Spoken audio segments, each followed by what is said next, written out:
Thursday Night Football, NFC South rivalry. The Atlanta Falcons headed to Carolina to take on the Panthers for the second time in 3 weeks, and the Falcons are 2.5-point favorites. Brandon, let's start with you. Who do you like in this one? The whole world is betting the Atlanta Falcons like they know the final score. They're giving them no chance, the Carolina Panthers. I tend to take a step back and say you knocked off Tampa Bay 21-3. The next week you went into Atlanta, had them beat, let it slip away. Then you had to go on the road, back-to-back on the road, and just came out flat against a Cincinnati team that was buried against Cleveland. It was the lamb being led to the slaughter.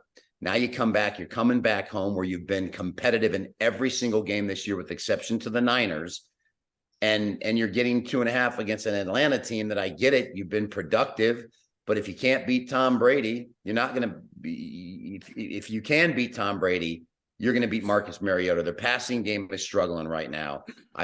Carolina's healthy on defense. I'm going to take the home dog on Thursday night. Kordell, who you got? Home dog, or you're riding with the Falcons to win on the road by a field goal or more?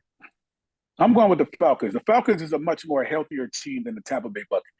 Let's just be honest across the board. When it comes to Marcus Mariota and what he's capable of doing, it's not as consistent as you would like to see as far as throwing the football, but he has moments and spurts in games when it comes to throwing the football where he really looks good. And then when it's time to run, you know what he can do with his feet.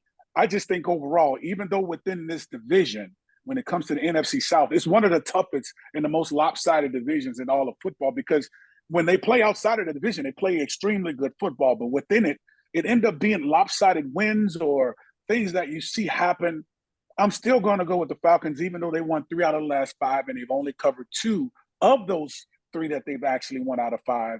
I'm still going to go with this team with Marcus Mariota because I think the running game is something that we're actually going to get them over the hump and I think helps them survive. They have a little momentum. I'm going with the Dirty Birds. Brandon's on the Panthers. Kordell's on the Falcons. I'll break the tie if you tune in to Believe Me on Stadium all weekend long.